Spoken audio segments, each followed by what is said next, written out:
London, summer of 1305. The city's cobblestones gleamed, slick with the morning dew. The air hung heavy with the smells of wood smoke, sweat, and an undercurrent of something else, something akin to palpable fear. A massive crowd, thousands strong, had gathered, a sea of faces with children perched on shoulders, vendors hawking meat pies, and a curious mix of laughter and nervous anticipation. This wasn't a festival. This was a spectacle.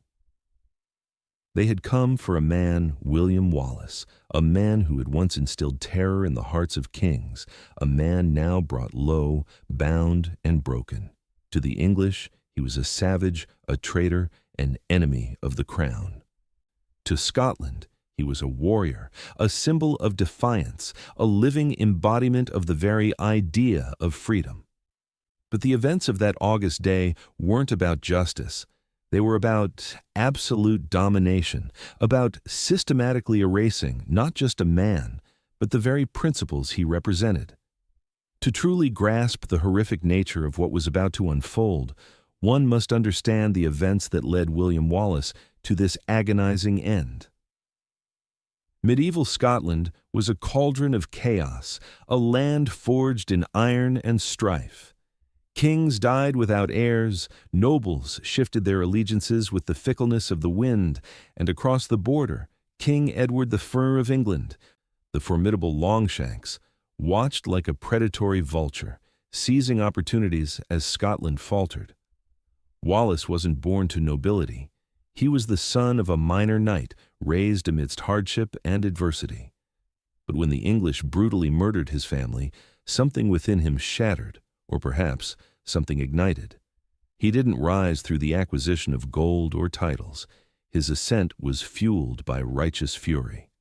In 1297, at the Battle of Stirling Bridge, Wallace led Scottish rebels to a stunning and humiliating defeat of the English army.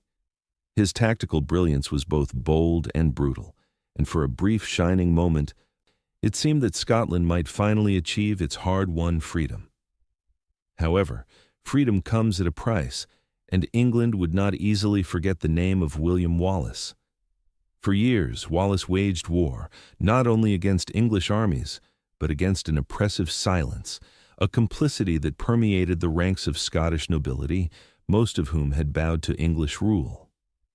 Wallace, however, remained steadfast, becoming a phantom, a legend, a shadow flitting between the forests and the flames of rebellion. Then, one day, his name reached the wrong ears. The betrayal was subtle, as betrayals often are. Sir John de Ment, a fellow Scotsman who had become a collaborator with the English, betrayed Wallace near Glasgow. There was no epic battle, no heroic last stand, just the cold reality of ropes, chains, and chilling silence. England had captured its prize, but King Edward I wasn't content with mere capture. He craved a spectacle of suffering, a public display of his power. Wallace's journey to London was not a mere transfer of a prisoner. It was a protracted humiliation, a slow-motion degradation. Stripped of his dignity, he was paraded through English towns like a wild beast, dragged through the mud and filth, subjected to the scorn and spit of the crowds, displayed as a trophy of conquest. Yet, even in this abject state, he never begged for mercy, never shed a tear. They say he met the jeering faces of his tormentors with unflinching gaze, memorizing each soul that reveled in his downfall. To the English, he was a monster, but the way they treated him revealed the true monsters in this grim equation. August 23, 1305, Westminster Hall.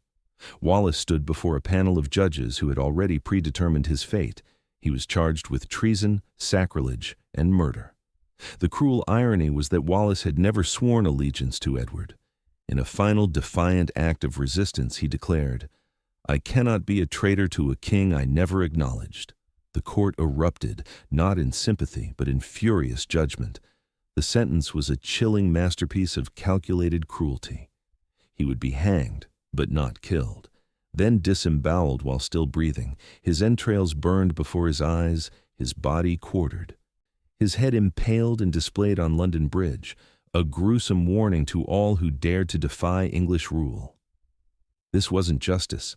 It was a theatrical display of barbarity, a performance written in blood and cruelty. Dawn broke over London on another summer day, but the air vibrated with a different kind of wait-not fog, but an almost tangible fear. The city had spent days preparing for this macabre spectacle. Scaffolds were erected, vendors sold roasted meats and ale to the expectant crowds. Children clung to their mothers' hands. Old men leaned heavily on their staffs. They weren't there for justice, they were there for entertainment, for the voyeuristic thrill of witnessing medieval theater at its most brutal.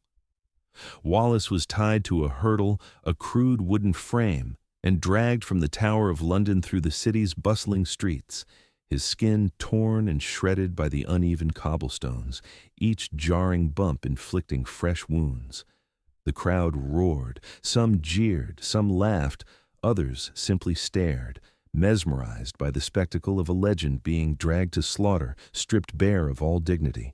No sword, no armor, no voice, just the unwavering gaze of a man refusing to be broken.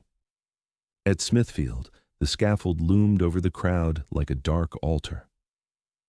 Wallace was hoisted up and hanged, not to kill him, but to weaken him, to prepare him for the agonizing torment to come. As his body convulsed, they cut him down, still alive. A chilling silence descended. Even the crowd held its breath. The executioner, with cold precision, produced a knife and, with slow, deliberate cruelty, opened Wallace's abdomen, eviscerating him. Wallace remained conscious, his face pale, his mouth bleeding, but his eyes remained open and defiant. One by one, his organs were held aloft and thrown into a fire. The crowd gasped, some turned away, others cheered, but all understood that this was no ordinary death. It was an orchestrated display of unimaginable horror. Finally, when his breath became a mere shudder, the executioner raised his axe, delivering a single swift blow. The head fell, blood spurted, and a wave of frenzied cheers erupted from the crowd. But the execution was far from over. Even in death, Wallace was denied peace. The executioner resumed his grim work, hacking his limbs apart. Blood gushed onto the wooden scaffold, staining it like spilled ink on a death warrant. The body parts were wrapped in cloth and labeled for their various destinations. Wallace wasn't simply executed, he was dismembered, his body transformed into 4 chilling warnings. His head, blackened with tar, was impaled on a spike above London Bridge, his once fierce eyes now empty, staring out at the ceaseless flow of the Thames, a river that mirrored the relentless passage of time. The 4 quarters of his body were sent to strategic locations across the British Isles, one to Newcastle, another to Berwick, one to Stirling, where he had once ignited a nation's hope, and one to Perth, where that hope had been brutally extinguished. These weren't arbitrary choices, they were elements of a meticulously planned campaign of terror, a message carved in blood: challenge England, and this will be your fate.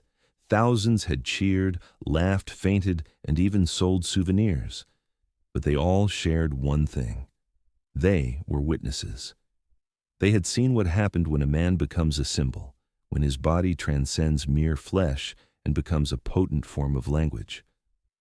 Wallace's execution was not just a physical act, it was a deeply psychological and spiritual ritual of fear.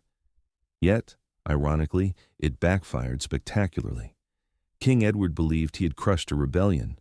Instead, he had created a martyr. Wallace's death didn't silence Scotland, it ignited it.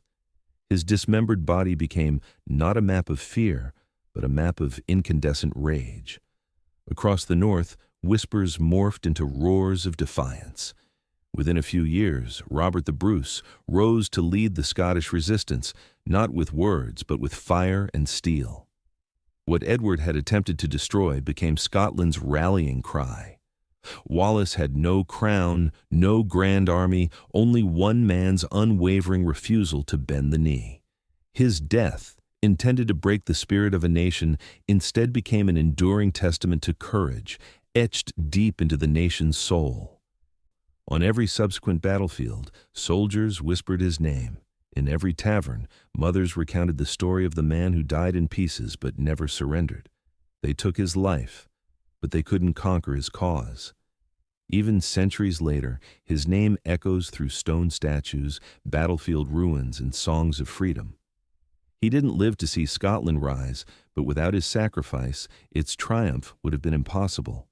In the heart of London, long after the cheers had faded, his tarred head silently watched from London Bridge, a face intended to warn, but instead becoming a symbol of unyielding defiance, a ghost that refused to be extinguished. William Wallace didn't merely die, he was reborn in every generation that chooses resistance over submission. That is why his execution remains far more horrifying than most can imagine.